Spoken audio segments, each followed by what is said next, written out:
What is something you've lost that you wish you had back again? Story 1.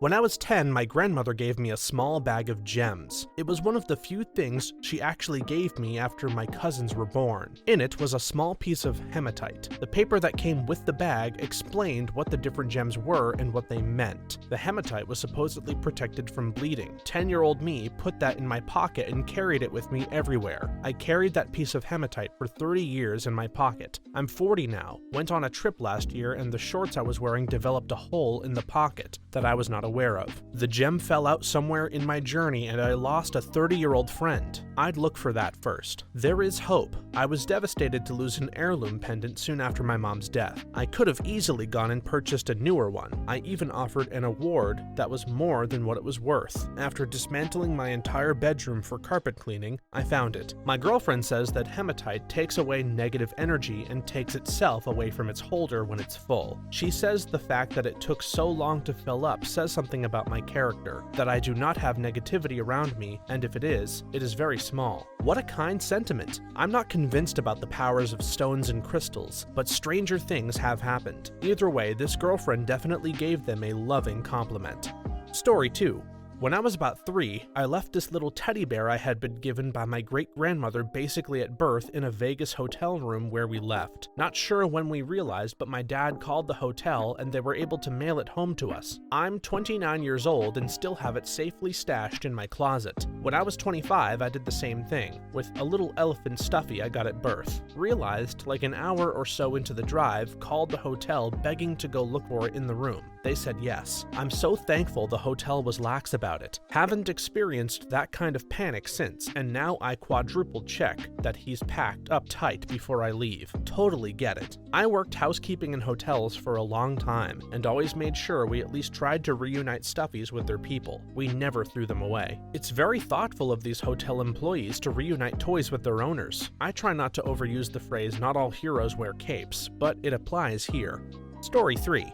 The little spirit horse figurine that I lost on a road trip with my family ages ago. I loved that horse figure so much and never wanted to lose it. We stopped at a rest stop and I put it down to wash my hands and completely forgot it there on the sink. By the time I realized, we had already pulled out of the rest stop and I knew my dad would refuse to go back for a toy, so I just sat there and cried for the next hour or so. Every once in a while I wonder what happened to that toy. I feel that. I tell my daughters a similar story that happened to me. We were very poor in the 90s when trolls were popular, and everyone had these trolls, and I wanted one so bad. All I could get was a small one, like the pencil topper size. I loved it so much and made little clothes for it and everything. One day, we were driving on the freeway and I had my hand out the window with the troll, making it fly. Then I dropped it. My dad couldn't stop on the freeway to get it. I was distraught and still remember the sadness of that day. If you are interested, I just looked on eBay and there are several different types for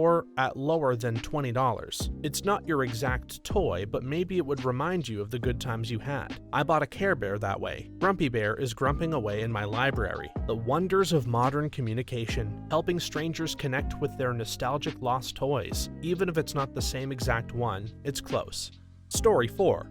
Childhood photos. Back before everything was digital, all photos were kept in an album or a box. Our basement got flooded and every photo was lost. There were some, like school photos, that were on the walls upstairs that survived, but all the normal silly candid photos were lost. Same thing as a teenager. I loved taking pictures and had all my photo albums that somehow got lost along the way. I lost all of my digital photos from middle school to college age when my hard drive broke. Back then, digital recovery was thousands, if they could even do anything, and I just tossed the hard drive. It's a lot cheaper for recovery services now. I wish I still had the damaged hard drive to at least try. My house burned to the ground when I was 8. The few pictures I have from my childhood are ones that were donated by friends and family members. No pictures of me in my crib, getting my first puppy, or our Christmas mornings. All that I have are pictures of me being part of other people's memories. I'm grateful for the ones that I have, but I have very few of just me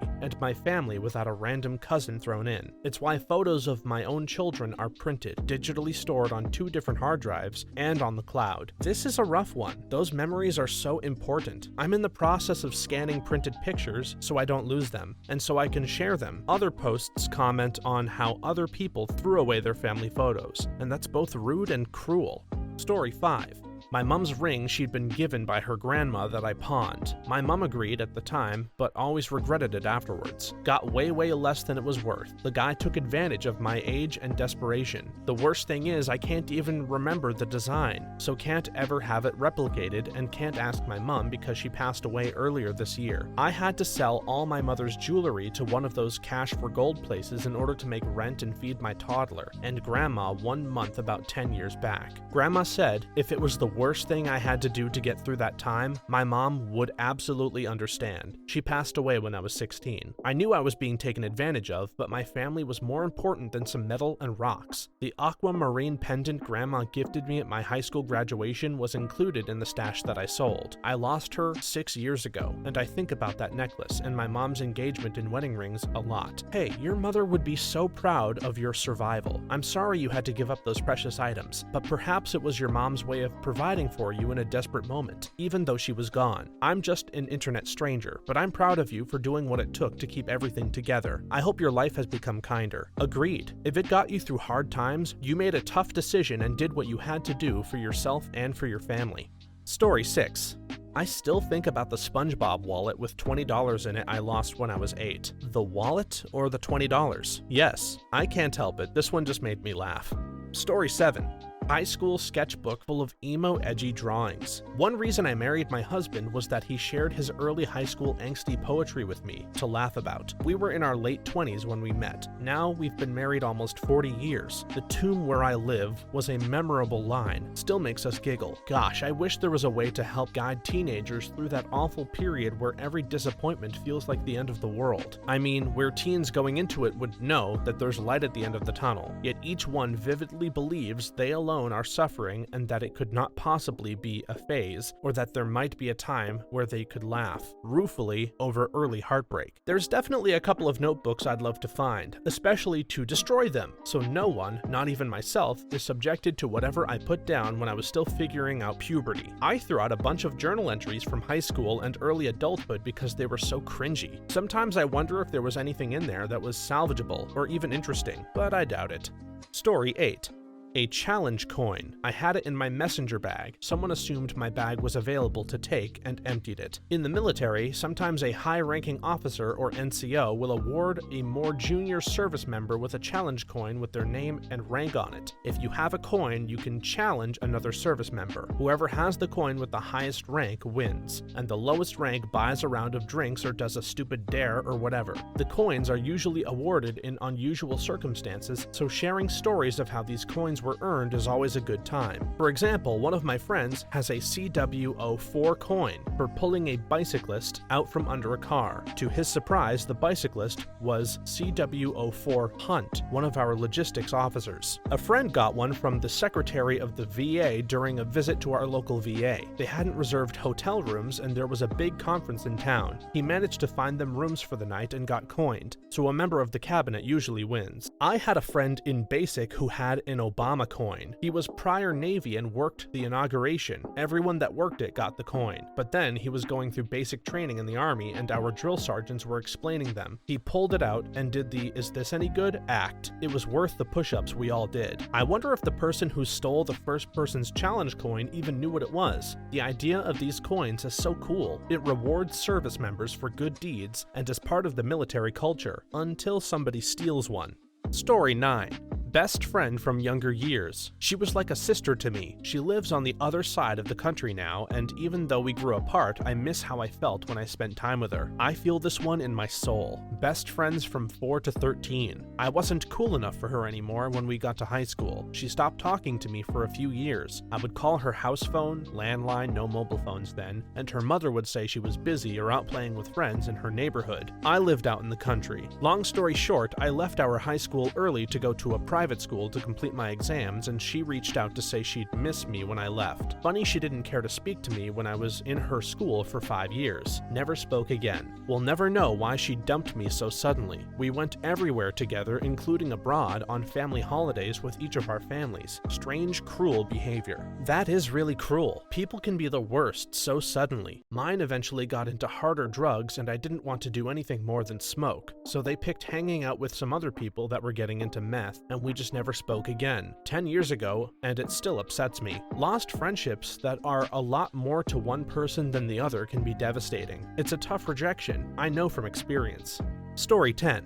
My childhood blankie. I have no idea what happened to it. My mom gave mine away when I was like 10. I didn't discover it was gone at first, but then, oh my, I was mad. I screamed at her. One did not scream at my mama. I was truly heartbroken. She found some soft material and made me a new one. She knew it wasn't the same though. I managed to make her feel guilty the rest of her life about that blankie. I could get away with anything because I could just bring it up and she'd give in to whatever whim I had within reason. Until the time I forgot our lunch date and she waited for me for an hour at the restaurant. This was before cell phones. We agreed that we would call it even after that. My sister's blanket fell apart after years and years of love. When a piece would fall off, she would gift it to someone in the family. I still have a small wooden box of blanket shreds that she gave me. My baby blanket fell apart too. It was all knotted up because it had huge holes in it and it would get twisted up. My mom had to wash it when I was asleep because I would throw a fit if she tried to take it away from me.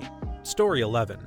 When I was in elementary through mid-senior year, I had this shoebox that I decorated and put all of my favorite pictures of my friends and little things we would get when we got to go out and have fun in that box, like concert tickets, used wristbands from the water park, or some attraction we went to. I named it the box of stuff that sucks because my childhood was really bad. When I really felt down about life, I'd go into that box I used to hide from my family and get reminded that people do love me and the good memories that I had. When I was in junior year of high school, my home life got bad and dangerous for me, so I moved in with my boyfriend, who was with me since we were 15. I left it with my parents because I knew eventually I would move back in when my parents felt the need to still control my life in a crazy way. I was forced to move back in mid-junior year, and that box was still there in my room hiding. Come senior year, my parents had a full-blown crazy meltdown because their relationship was failing, so they took it out on me. I moved back in with my boyfriend and his mom. Still thought I'd go back and get that box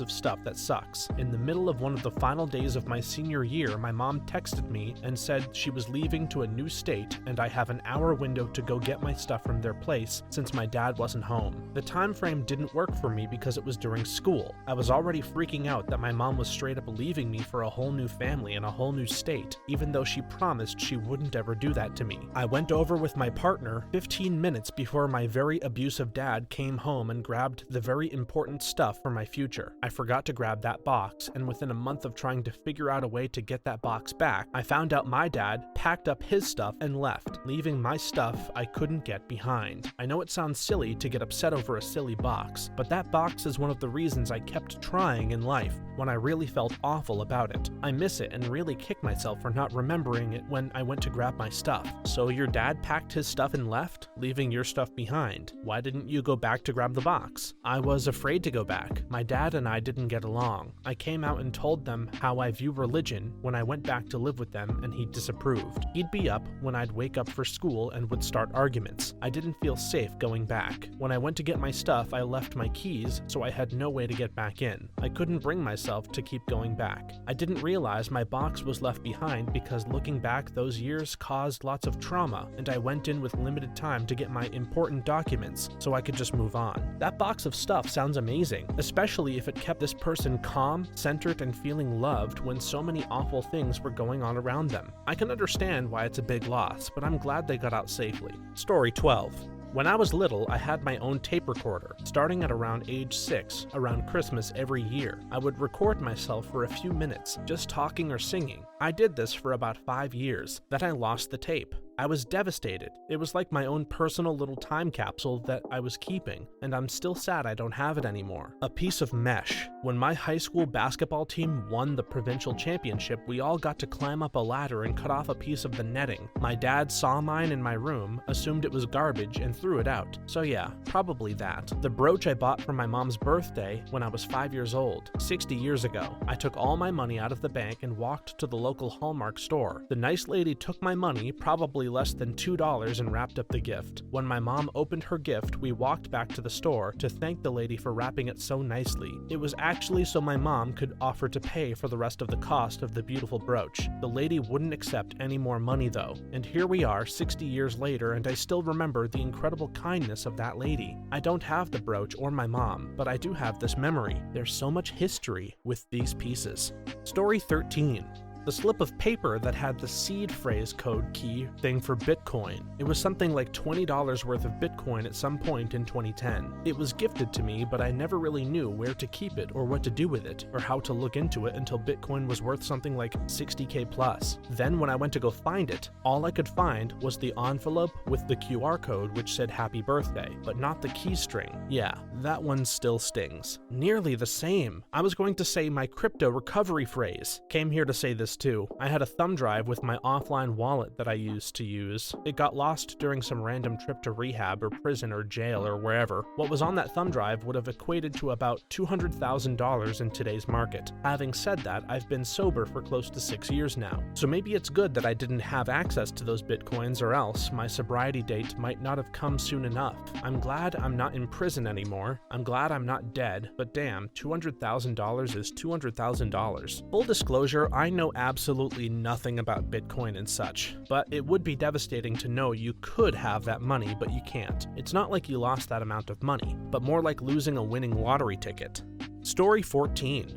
Good old ADHD and object impermanence. I know I've probably lost a higher volume of things than the average person, but I can't remember what they are. On a similar note, apparently keeping various trinkets or mementos is pretty common for us. I have a friend's kid who was diagnosed after he broke down crying because they scraped a bunch of his stickers off of a table. I thought it sounded silly, but then I realized I literally have a wall covered in things that my wife has given me over the years. A little cutout snowflake, notes, drawings, and so on. And how they tie me back to all of those events and keep them real. I have essentially no decoration of my own, and put no value on decoration, except for this one wall which looks like it's covered in trash. I think it's because of the object permanence thing. As long as those little bits of the past are in sight, they continue existing. I think if they all got thrown away, I would gradually forget part of my life. I do this too, more often than not when asked by my parents to sort through old boxes of my childhood things. I tend to keep a lot of it because of the attached memory, and a lot of the things in my drawers and on my bedside table are there for the same reason. It's very hard for me to tell if I have ADHD, or if what I experience is just how it is for everyone, but little things like this and more obvious ones, like focusing on writing a Reddit comment for half an hour until it's 1 a.m. instead of sleeping and doing it in the morning, which may be happening right now, make me think that I should at least talk to a doctor about it sometime soon. I can relate. I will always recommend people check into ADHD if they believe they have it, because it's so misunderstood. It was underdiagnosed in the past, and many adults are now figuring out that they have it. It's not all hyperactivity. It can also be inattention,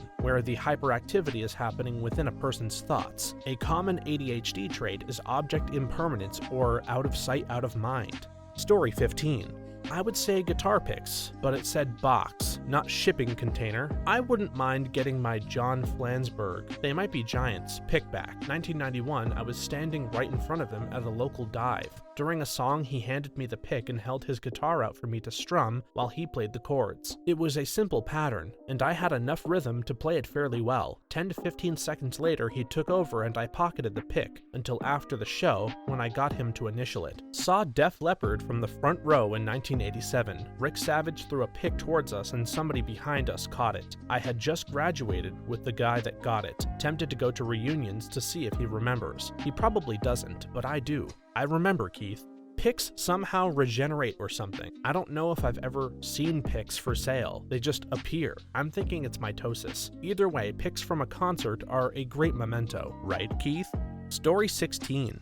I miss the magic of the holidays I felt as a kid. I'd love to go back and see my family's Christmas tree, light up the room as snow falls outside. I'd like to fall asleep in the backseat of my parents' car as we drive back from a relative's house. Although this time I think I'd spend more time listening to their conversations. I had the opposite experience with Halloween. I got over trick-or-treating pretty quickly as a little kid, and from then on didn't care at all about Halloween. Then sometime during grad school, a light bulb went off and I suddenly realized that a day where everyone goes out together to drink and make memories while dressed like they're at Comic-Con is actually mega dope. Since then, Halloween has always been a highlight of every year for me. If you make an effort, it will come back. For Halloween, I am that house that all the neighbors look out for to check out the decorations, and the kids know there will be good treats. So much joy and engagement with my community as a result. For Christmas, I go all out with the decks again, and I go and sing as much as possible with my choir, at the kids' carol concerts, etc. We do loads of family days out to London, etc. that have now become a tradition, and we all look forward to those events every year. I also make sure I cook the same things, the same smells and tastes around bring back so much nostalgia and can take you back to a time instantly. I'm no Martha Stewart type, but I had a truly awful childhood, and I want my kids' memory banks to be filled with the good stuff. They're getting older now, but we still love the theater and lunches in London, the decorations, the familiar cozy smells, and the foods. I guess there are some things you can get back if you put a lot of effort into it. Of course, this isn't a particular object, but a feeling. Making memories for the kids in your family or in the neighborhood changes that a bit too. One person responded that they don't get joy out of much of anything anymore, and another commented that it sounds like they may be depressed. This is one of the questions doctors ask about depression. Are you getting less or no enjoyment out of things that you used to enjoy? Yeah, they should look into that. Story 17. My Pogs. I think I left them in a hotel when I was 8. I only have a couple slammers left. In 1992, Pogs were like this rare status symbol for kids. At first, it was just kids who would bring them back from Hawaii after going on vacation. They were expensive, and later on in the year, you started to be able to buy them in stores. They were expensive. One Pog was about 50 to 75 cents. That was more than a candy bar cost in those days. Pretty soon, the popularity increased and more kids had them. Some companies started to flood the market with cheap Pogs, and you could buy 10 for $1 by early 1994. By the end of the year, the popularity decreased so much that stores were selling them for 1 cent each. It was a fad, and 1994 was the end. I haven't thought about Pogs in so long. Now I'm wondering what happened to mine. These were such a huge trend for a while. They were everywhere, and everyone wanted them. It's funny how quickly they went in and back out of fashion. Story 18. I have this trouble of not being mentally transported by movies, games, and books. I think it's because I can usually see where things are going miles down the road. There's not much out there that is truly original or unique. I turn on a new game, oh, this is like Assassin's Creed, only you have a wand. Or, oh, this is like that tower defense game I used to play, only way shallower. The same applies to many stories and books too. I was thinking this same thought just the other day. I'm a musician, and I've mostly lost the ability to experience music as this magical thing. I've trained my ears to hear each individual instrument and production techniques, as well as comparing songs to one another and tracing back where I imagine the inspiration for a song came from. Don't get me wrong, I still enjoy what I do and wouldn't change anything, but it's very rare that I'll hear a song with my heart instead of my brain. I think books still retain the highest level of enjoyment and imagery when you get into them. Games have gotten so dull and I can't put my finger on it. I read books in bed last thing, and I like reading again. Leave my tech downstairs. Read in bed on a Kindle with a nightlight that acts like a sunset. Now I often fall asleep reading, and it's that lovely feeling of sleep where you sometimes dribble by accident. When I'm tired and there's nothing more exciting, books aren't a chore anymore. Also though, I'm not really reading much fiction, which could be why I like it again. I'm going to blame our tech-driven society for this one. We have a shorter attention span, and if it doesn't get activated, or if there isn't some immediate reward, we bounce away quickly. TV shows and movies especially seem to have played on this. I notice while watching older movies or shows, there are actually moments of silence, and that doesn't happen so much now. We almost have to train ourselves to pay attention for longer periods of time. Story 19. A super cool knife that I lost at summer camp. Pretty sure someone snagged it. One time at summer camp, we did a scavenger hunt. One of those things on the list was a red water bottle. The idea being maybe someone on your team brought one and you would get a point if they did. Someone stole my water bottle, which wasn't even red, out of the campsite and wrapped it in a red bandana to try and get a point for it. I lost 2 copies of my favorite knife, and they don't make that model anymore, so I'd get 2 back. Summer camp thieves are the worst. Can't even get your stuff back because everyone's too busy with all the activities. Story 20.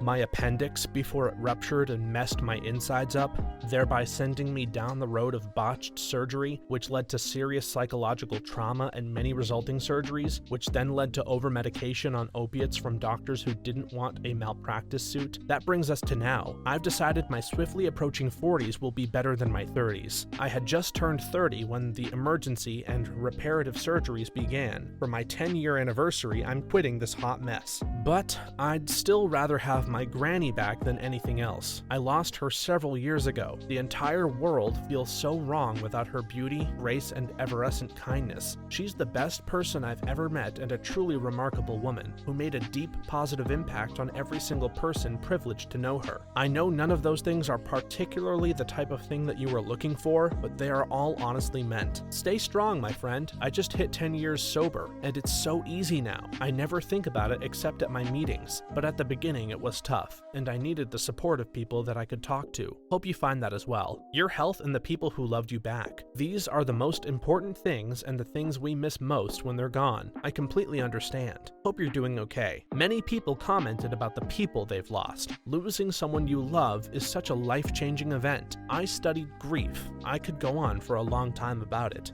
Story 21. The random children's VHS tapes I used to watch over and over when I was 3 to 5 years old. I still randomly sing some songs from them to myself, but I cannot seem to find any trace of them on the internet. There were like late 80s, early 90s educational videos. One had a robot guy as the main character. It was a number video. The song lyrics of one of the songs were, "That's one, and that's one, and that's one." I only remember snippets of them. I have memories like that. It was a VHS. I have some images in my memory which are likely distorted by time. My family didn't know what I was talking about when I asked. I've tried searching the internet. Nothing. I know this is a shot in the dark, but is it look and learn numbers? This is it! How did you find this? Thank you so much, you've made my year! This generous internet stranger included the link to a YouTube channel with all the videos, and the poster said they sent the link to their aunt as well, and they were celebrating. Kids' songs do tend to stick in your mind. Can you look at a train without thinking of Conjunction Junction?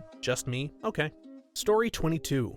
My favorite childhood toy, a small puppy plushie with a brown patch over its eye. My younger self, being my younger self, named the plushie Patch. I lost him when I moved out of my first house, which was just after I turned 6. I never saw him again, and to this day I miss him greatly. I hope whoever moved into my first house after my family and I moved out found joy in Patch, or at least could give him to a young kid. I have a similar story. I had a teddy bear that I named Gus. I was young, and one day I lost Gus at the local fire station pancake breakfast, and I was devastated. He was gone for about a year, I think. My parents even bought me a replacement, which I promptly named Gus until the 4th of July fireworks were happening. And of course, the fire station had the trucks there for the kids to climb into and all. And in one of the trucks, sitting on the dash, was the one and only Gus. I like to think that the firefighters adopted him, as he probably sat in the truck through many calls. During one of our moves, we left behind someone's blankie or teddy. I've forgotten which, but it was very clearly a cherished, dirty, beat-up mess of a child security snuggle thing. The new people promptly mailed it to our new address without being asked. Some people are just quality. I'm a rose-colored glasses type of person,